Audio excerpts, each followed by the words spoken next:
BA Shah, collector અને જિલ્લા ચૂંટણી અધિકારી વડોદરા.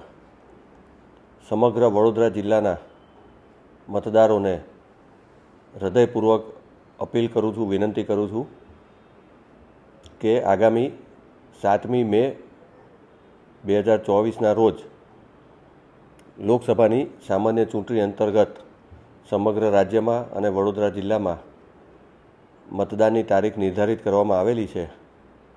તો વડોદરા જિલ્લાના તમામ મતદારોને પોતાનો મતદાર તરીકેનો અને નાગરિક ધર્મ બજાવવા માટે અને આ લોકશાહીના અમૂલ્ય અવસરને દીપાવવા માટે 7મી મે 2024ના રોજ સવારે 7 વાગ્યાથી સાંજે 6 વાગ્યા સુધી મતદાનનો સમય છે.